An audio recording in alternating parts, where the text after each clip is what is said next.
আলহামদুলিল্লাহ। হজরত মুহাম্মদ সাল্লাল্লাহু আলাইহি ওয়াসাল্লামের বিবাহিত জীবন ইসলামের ইতিহাসে অত্যন্ত গুরুত্বপূর্ণ। তার স্ত্রীদের উম্মাহাতুল মুমিনিন, মুমিনদের মায়েরা, প্রতিটি বিয়ে ছিল বিশেষ শিক্ষা, সামাজিক কল্যাণ ও ইসলামী দাওয়াতের অংশ। হজরত মুহাম্মদ সাল্লাল্লাহু আলাইহি ওয়াসাল্লামের স্ত্রীগণ মোট ১১ জন স্ত্রী ছিলেন, তবে একসাথে ৯ জনের বেশি স্ত্রী জীবিত ছিলেন না। নিচে তাদের সংক্ষিপ্ত বর্ণনা দেওয়া হল। ১. খাদিজা রাযিয়াল্লাহু। প্রথম স্ত্রী, ধনী ও সম্মানিত ব্যবসায়ী নারী। হজরত সাল্লাল্লাহু আলাইহি ওয়াসাল্লামের নবুয়তের আগে বিবাহ হয়। তিনি সর্বপ্রথম ইসলাম গ্রহণ করেন। নবুয়তের কঠিন সময়ে তিনি সাহস ও সম্পদ দিয়ে সমর্থন করেছিলেন। ২৫ বছর সংসার করেছেন। জীবদ্দশায় নবী সাল্লাল্লাহু আলাইহি ওয়াসাল্লাম অন্য কোনো স্ত্রীকে বিয়ে করেননি। ২. সাউদা রাযিয়াল্লাহু। খাদিজা রাযিয়াল্লাহুর ইন্তেকালের পর বিয়ে হয়।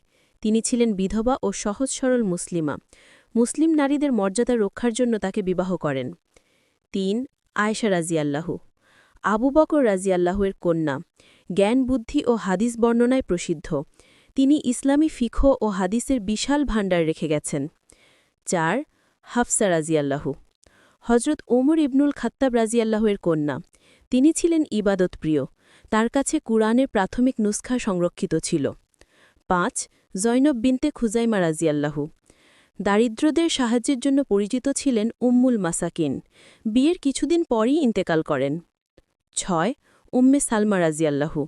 স্বামী মৃত্যুর পর ৪ সন্তানসহ ছিলেন। নবী সাল্লাল্লাহু আলাইহি ওয়াসাল্লাম তাকে বিয়ে করেন সন্তানদের অভিভাবকত্ব ও সুরক্ষার জন্য। জ্ঞানী, ধৈর্যশীলা এবং পরামর্শদাত্রী ছিলেন। ৭. জাইনাব বিনতে জাহাশ রাযিয়াল্লাহু।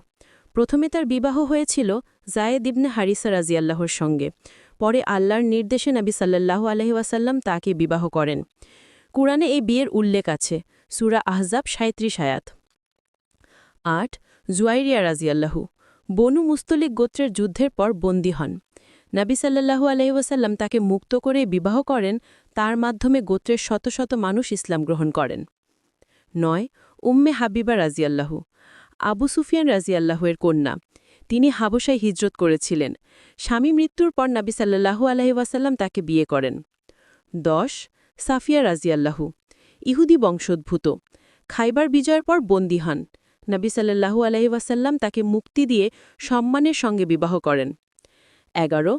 মাইমুনা রাযিয়াল্লাহু। শেষ স্ত্রী।